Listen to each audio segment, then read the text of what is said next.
What up, everyone? This is Mr. Lord, Dr. Professor, Dark Joker, here with another edition of Traditional Fans with Opinions, where I'll give my reviews for whoever I watched, read, or played today. And who are Traditional Fans with Opinions? That is myself, and that is you, the viewers. With all that being said, on with the reviews. Liar Game, episode 19. So in this episode, so the contraband game, uh, end. And so basically the country of like night wins. So like that's Yoko's team. So like they win, but it's revealed that there's no money in their account, so they go into the next game in debt. And and like all the other money that wasn't smuggled is in the country day. So everyone's able to get out of the liar game, with some money, like having enough to pay any debts they owe.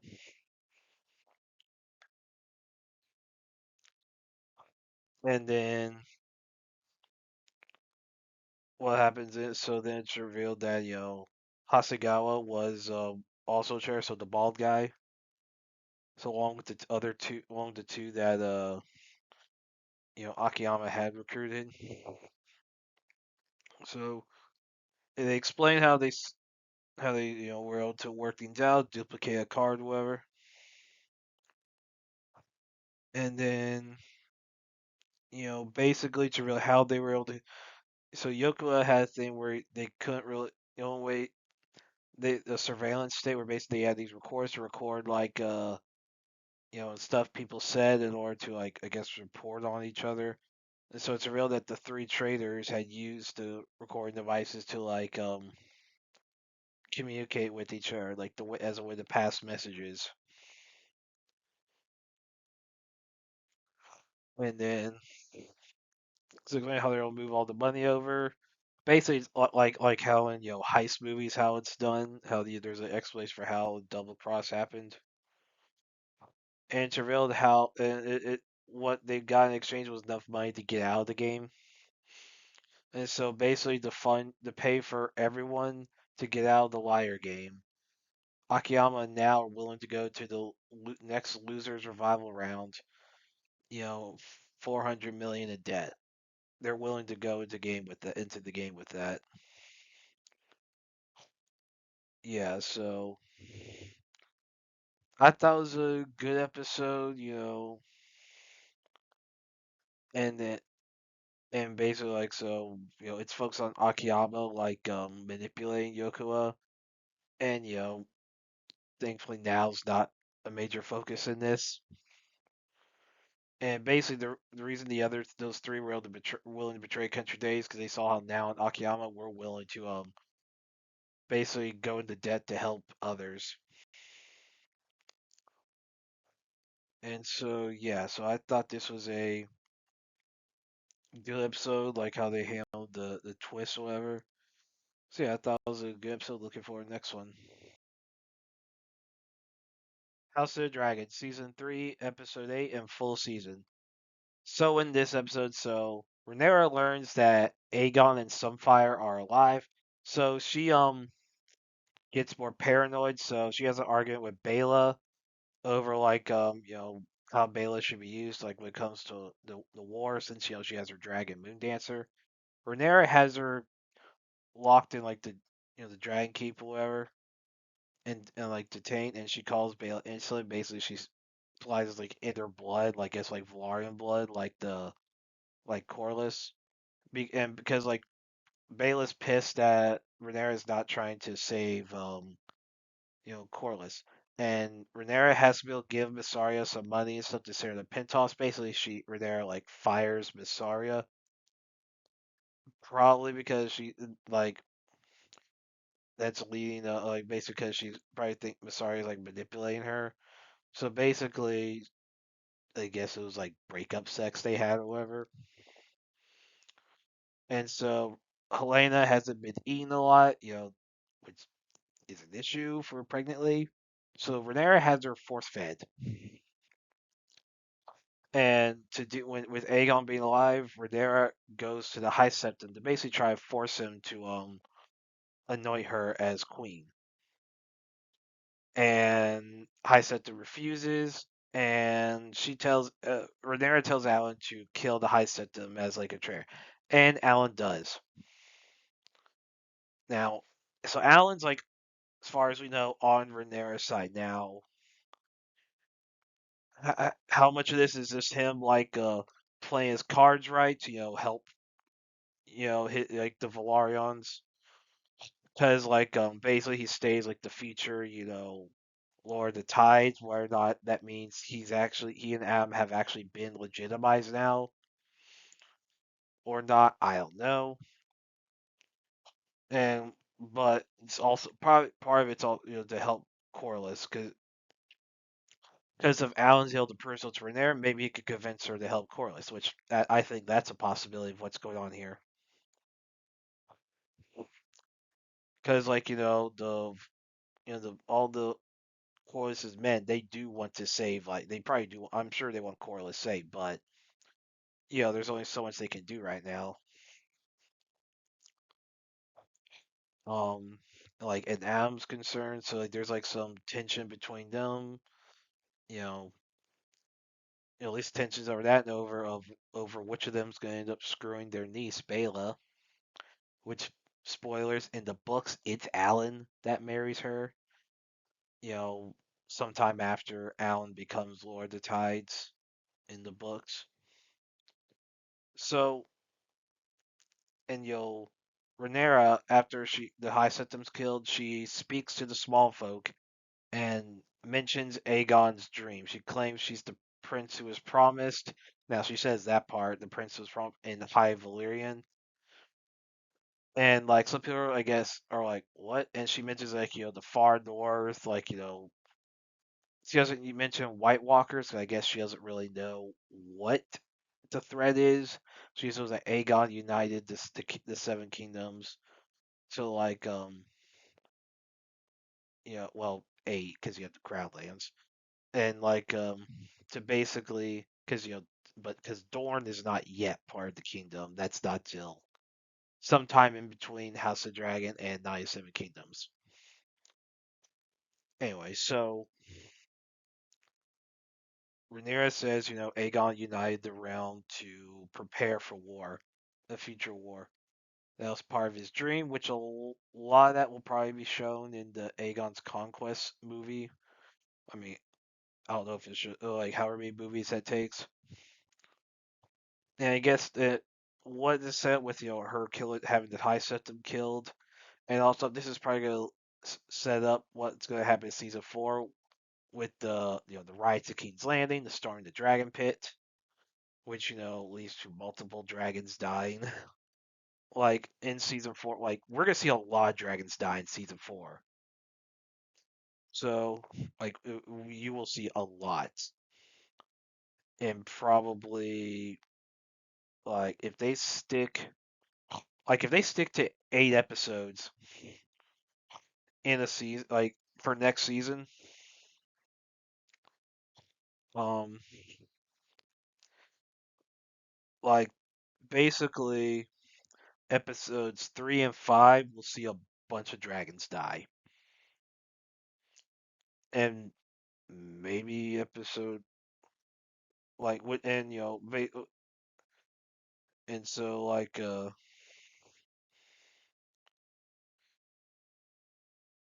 and basically like we'll see like next season that casting budget's gonna be pretty low for the second half of the season, like the like so after Rhaenyra, like she basically everyone probably thinks she's crazy now, and Visaria escapes her little escort. She warns Helena about Rhaenyra, why she wasn't killed immediately then, I don't know, or taken back for there to ask, why did you say that to Helena? So Helena, Saria sees the speech. So what I think that's setting up is for her to be involved in some small folk. conspiracy to set up the riots, which I thought that's what they were trying to set up in season 1 and 2, like in season 2 with her, because I thought the two betrayers were going to be like working for her, and she was like Misara was trying to play the long game with both sides. I mean, she's like Misara's a whore. She probably plays things from all sides in more ways than one. So now in Harrenhal, so Aemon recovers from like the poison from Alicent. We don't far as whatever. I guess there's no dreams whatever from that. You know, so Aemon doesn't have any dreams about screwing Alicent. Yeah, that was a weird thing that happened. Like that is a gosh, that's freaking weird. And yeah, so and then what happens then? So Alice tells Eamon that she mentions that why she's basically cursed to remain at Harrenhal. So she's like 40, she looks 40, but basically she's actually significantly older than that. So what she claims is that when Aegon the Conqueror had Balerion burn like House Whore, which Harrenhal built Harrenhal by cutting down weirwood trees, and that's believed to be like cutting down weirwood trees believed to be what caused the curse of Harrenhal, to where everyone who had dominion over it basically died horribly, which leads some questions to why people want Harrenhal. I mean, good. I mean, good position, I guess. So Harrenhal was the king of the Iron Islands, and then he later took over the Riverlands, with Harrenhal being his seat there. So this is before the Greyjoys are the lords of the Iron Islands. That happens after Aegon's conquest, when House Horror is erased. So Aegon, his troops they arrive, and basically Aegon told Harren the Black to surrender and swear fealty to him. Harren said no, and basically with refusal, Aegon's like, all right, tomorrow your house burns. Well, it's like your line ends. And so he has Balerion burn everyone to death. And apparently all his sons were killed, so the house whore is gone. But apparently Alice claims there was one young son that survived, basically burnt severely.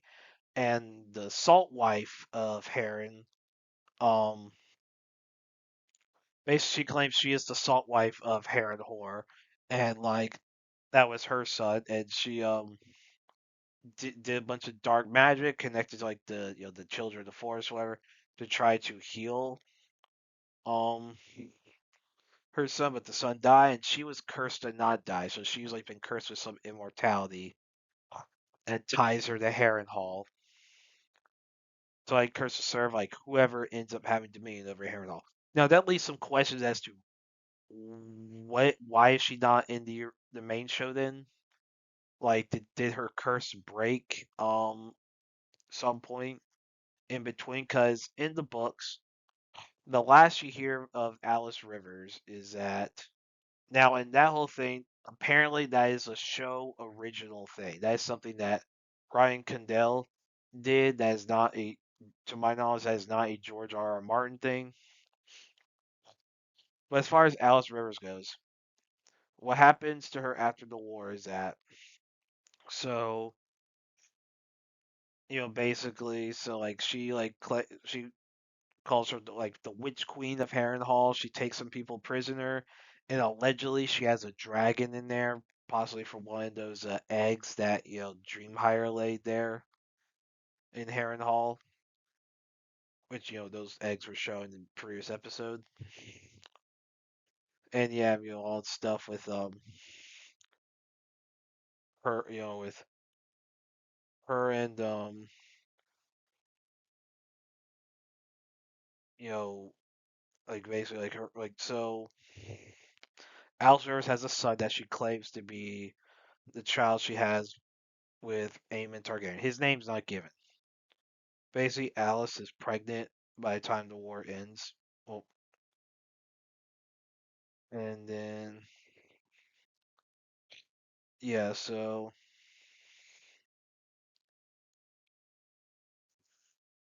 and then we're having so like Alice, like I guess goes to Harrenhal and like basically like the king at the time. I'm not gonna say who it is because that does kind of spoil which side wins. Alice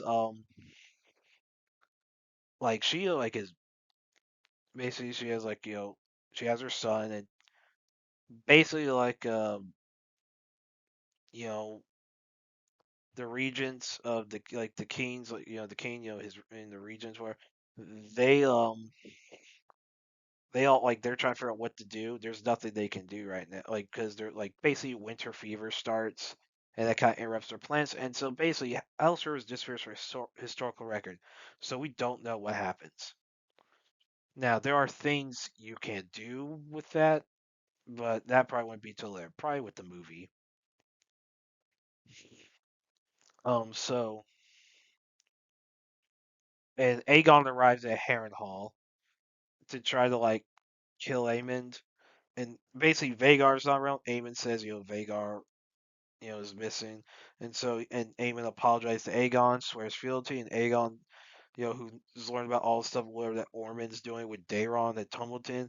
And Aegon basically tells Aemon that once they find Vagar, they're gonna go to Tumbleton, get Ormond and Daeron in line, and they're gonna go to King's Landing and basically take back the kingdom. So one thing I was surprised that they didn't show the fall of Dragonstone. I thought they were going to end this season with Aegon taking Dragonstone. That's what I thought they were going to do.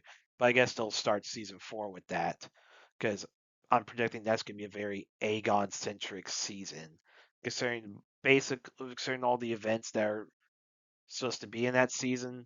Aegon's probably going to be the lead character instead of Rhaenyra. So then you have Tumbleton, the first, and they just do stuff from the first battle. Well, a lot of people are expecting them to merge the two battles, which if they did, there would be a lot of death. I mean, the battles. I mean, the second one, especially when you bring the second battle stuff, because that's one of the battles where a lot of dragons die. So this battle, so Ulf, betrays, the blacks for the greens. Now he's kind of like off on his own. No one from either side knows where he's at, and he like kind of like burns the town or whatever. And he like burns Tumbleton. So Roderick, is one like leader of the Winter Wolves.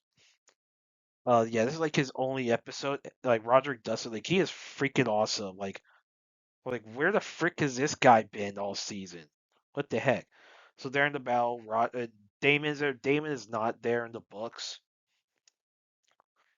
So for the first battle, Tumbleton, like Damon's not there in the books. Like in the books, the leaders of the so for the blacks, you have the houses there. You have of course people from House Targaryen. You have House Caswell, House Dustin, House Footley, House Grey, House Merryweather. The main leaders are Gary Bald Grey, Lord Roderick and Lord Footley, who all die for the Greens. You have Ormond Hightower, who dies. He's killed by Roderick. Daeron Targaryen.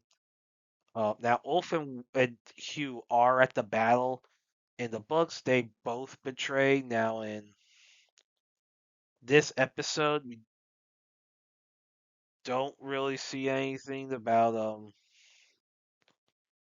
Hugh betraying the blacks. And now Hugh's wife dies.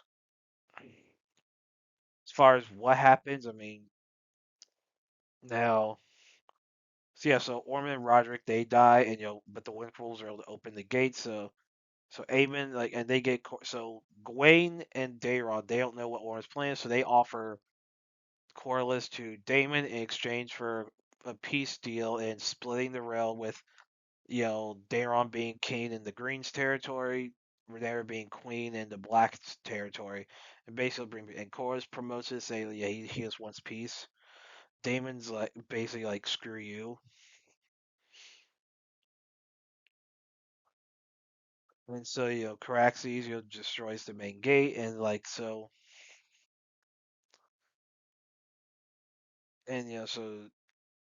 John John Roxton fights Daemon, but Wolf like Burry Tumbleton kind of interrupts him. Now the the blacks, they they leave Tumbleton, and so basically it's just a freaking mess at Tumbleton. Like it's a definitely a very interesting battle. So like the Greens basically win, you know, based on numbers and everything. People are expecting the blacks to win, and so yeah, there's like a lot. I mean, there's a lot of this. So I mean, Brendan Hightower's left off. He's one of the people in the books who dies for the Greens, and for the blacks you have Pay a Longleaf, Beryl the Bold, basically all of the garrison at Tumbleton and a lot of the townspeople. So now there's like a question as to what is Hugh gonna do now? Like there's like a question now, like what are they gonna do? You know, like what's Hugh gonna do? Because so basically, you know, and then so in the books, Hugh wants to become king.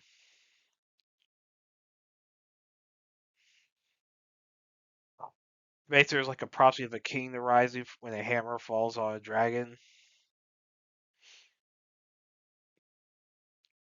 and basically, so like Hugh wants to become king. So if they go, so my prediction with this, so now Ulf is a betrayer, so and he's like with the Greens now. We'll see how all that goes, and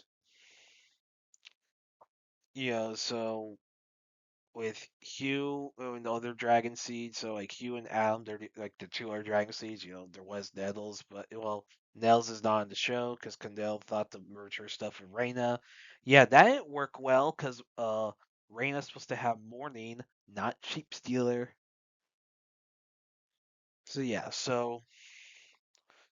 and then part of the Gawain, now Gawain's seemingly alive, I guess. Like somehow he's not dead because I was expecting he was gonna die because they were gonna put Brendan and stuff with him. And Gwen's supposed to already be dead because he dies basically the same time Otto does in the books.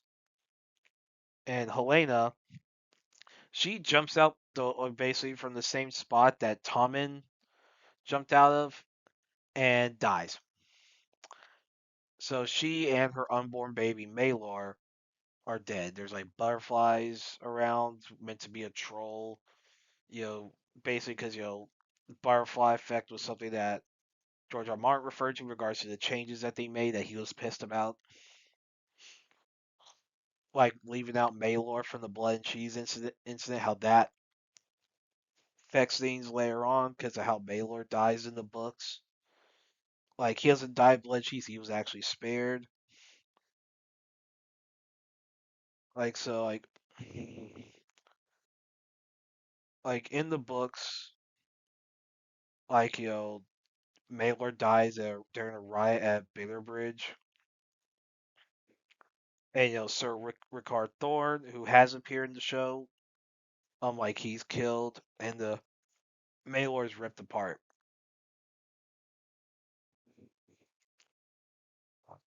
So and Helena, her jumping out that to her death, that's not surprising. But basically, Maylor's death in the books was the final straw that led to her committing suicide. Like in the books, that's what. And so, you know, in the show, basically, I guess she just want to live in the world with all the bull crap in regards to like the being part of the royal family and all that. So yeah, and, Aegon's. I'm sure he's not gonna be happy about Helena and dying, and with her being pregnant with his kid, like especially after what he did after Jaehaerys is dead. Oh, Aegon's gonna be pissed in season 4. Like we will see. Like Aegon will be the lead character in season 4, I believe, because of everything that happens. Because I mean, he's one of like the like basically there ain't gonna be a lot of survivors in season 4. Like there's not gonna be a lot amongst like the Targaryens. Like it's a very small number that survive in the end of the war. It is like a small number like of Targaryens. So yeah, so as far as so this was probably definitely the best episode of the season. I would say it's like decent, or whatever. Some the changes were made were annoying, but it wasn't as bad as like the previous episode. So there may be questions as how this will affect later, like next season, like with Hugh.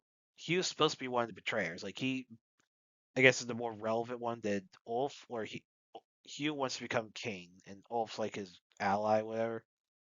So and Adam kind of goes on the run in the books after it because Rhaenyra gets paranoid of all the dragon seeds, so that's like stuff that happens with Nettles. Well, amongst multiple things of why Rhaenyra ends up hating Nettles.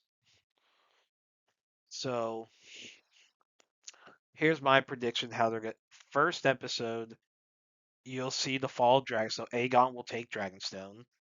Aemond will find Vagar in either episode 1 or episode 2 to set up the Battle of the God's Eye, and then which that was spoiled in season 2, that about there being the Battle of the God's Eye, that where he fights Daemon, which that will be a big fight. And so since I think they might actually do with the second Battle of Tumbleton, based on how they did with the one in this episode, like because if they did two Battles of Tumbleton, you would see a lot of death. You would see, I mean, Ormond and Brendan die. Well, I mean, Brendan was in the show, but Ormond dies in the first battle. Second battle, there's a lot more. I mean, Roderick Dustin dies in the first battle, and Lord Footley, which that's the house that rules Tumbleton. Like second battle, like here's who all dies in the second. You have Ab Valarion, Darren, like because yes, he and Alan are both legitimized in the books by this point. Like basically before like the battle, like they're legitimized.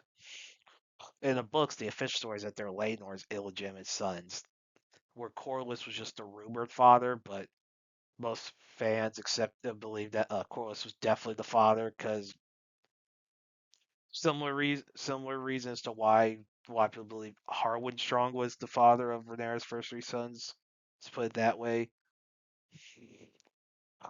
So yeah, so in the books, Hugh Hammer, Ulf White, Daeron Targaryen, Adam Velaryon, and their dragons all die at the second Battle of Tumbleton. So, and I think the second Battle of Tumbleton, if they do, I think that will be episode 5 of season 2. Well, season 4, like whatever. So, like that'll be season 4. Like, and that will be a big like thing. So, here's how I think each battle goes. Season 4, yeah. First episode is gonna be the Fall of Dragonstone. So that will be when Sunfire. I think we'll see Sunfire kill Grey Ghost and Moondancer. Basically, I think. So I think how people escape. So Bela, I think, will escape the Dragon Keep and take Moondancer to Dragonstone. Like somewhere she'll come across, like she'll get captured by Aegon, and after like and then Sunfire will kill Grey Ghost and Moondancer, Now, Sunfire will still be injured. So Grey that's one of the wild dragons, along with the Campbell. Campbell, basically like MIA after the war. Second episode, I think, will be the Battle of the God's Eye, where you'll have Damon Caraxes versus Aemond and Vhagar. Alice will be pregnant. She probably is pregnant already. Given the whole vision where Aemond thought he was screwing Allison, but it ended up being Alice Rivers. Yeah, Allison will probably return. I'm assuming she'll return to King's Landing in episode one. Probably learn about Helena and not be and and then and then the God's Eye. Of course, that's when when Damon Caraxes kill Vhagar and Aemond. Caraxes dies as well. Damon, most people believe to be dead. Dark Sister is lost until the corpses are found.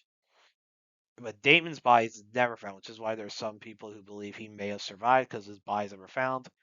And here's how this could tie back to Alice Rivers. Why she's like disappeared. Maybe Damon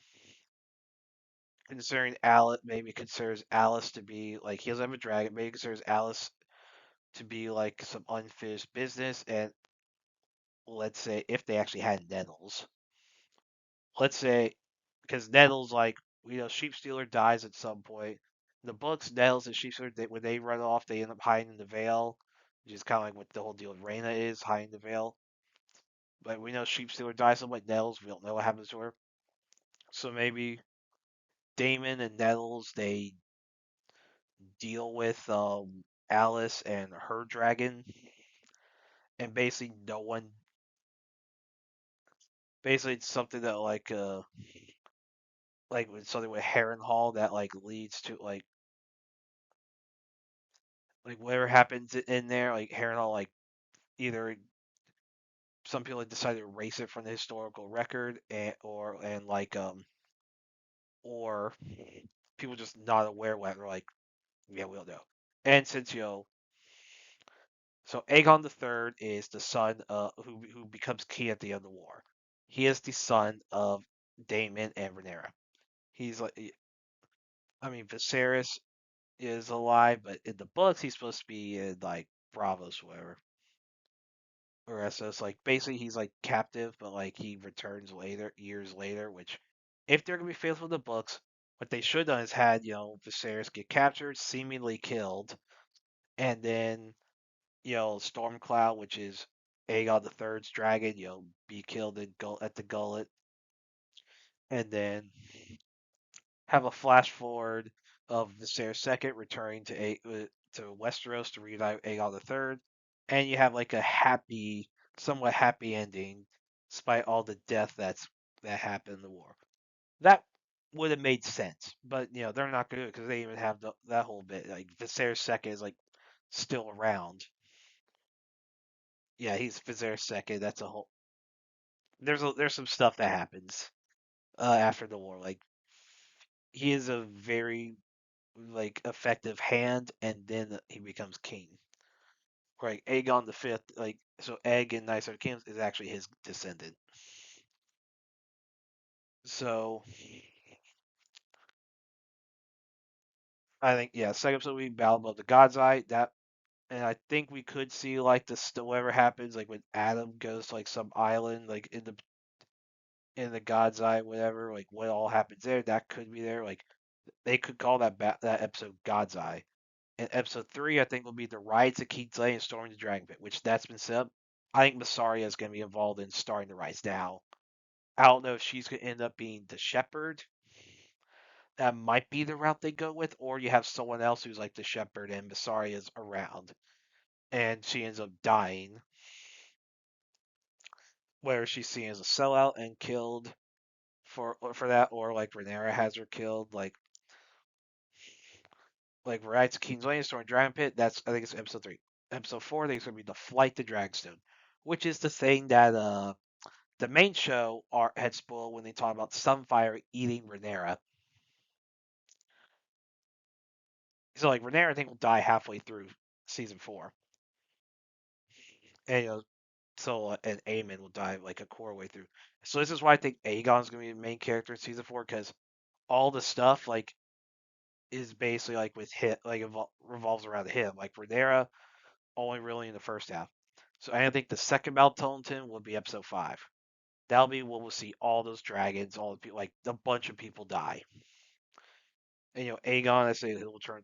So like episodes 1 through 6 will be Aegon's return to power with all the potential rivals eliminated. I mean, you have like Aegon the third, like young Aegon the younger, later Aegon the third, who be like basically he's like a small kid. In this show, he's like a baby, whatever. So like he's not really a threat, but he's just a hostage to keep the like. And then like the 7-8 would be like what's left of Rhaenyra's allies rallying to to end the war with Battle of King's Road. Then the Hour of the Wolf will Cregan when Cregan Stark comes in and like it settles things. Like Cregan Stark will be back and it'll be interesting to see what happens. But yeah, I did not like the season overall. The changes from the book were so retarded and like it causes a lot of problems.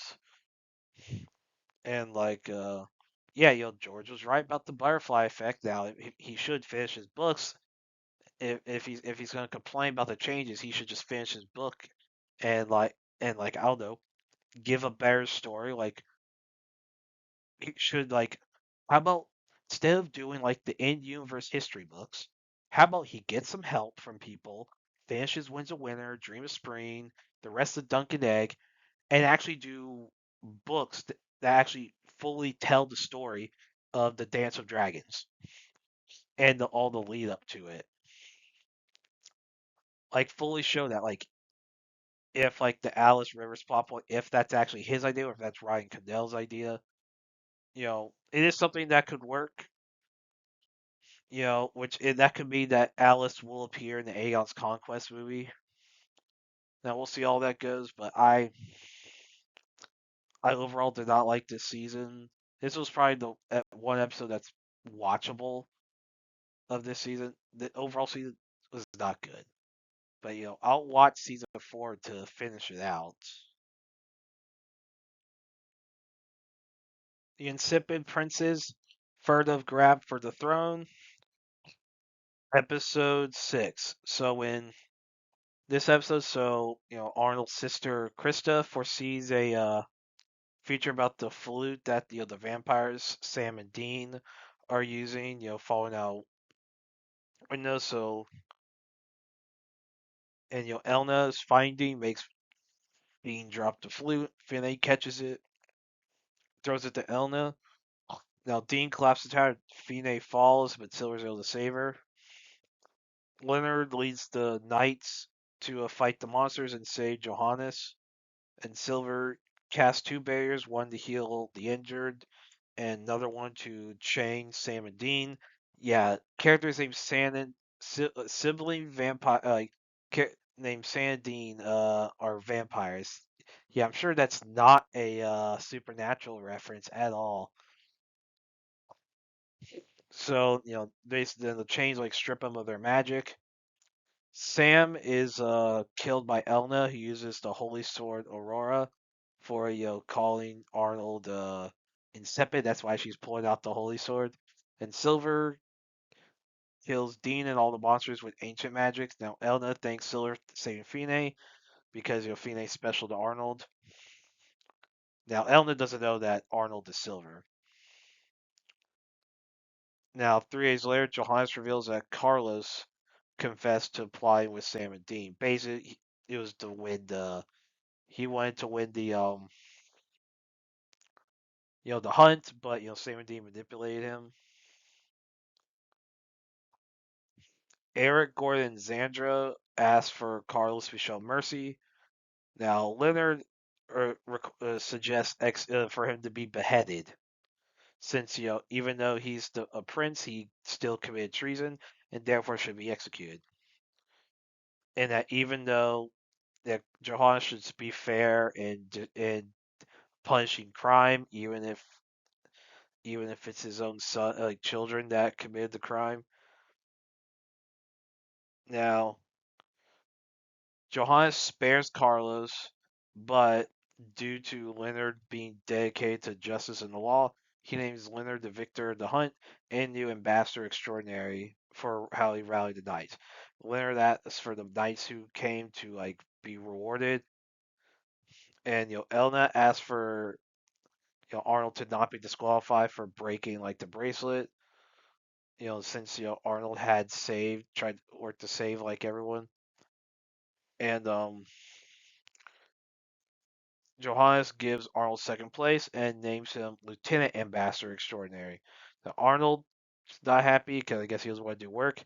Now Johannes is implied to be aware of Arnold not being as stupid as he pretends to be. So basically, he wants like Arnold to actually get a job.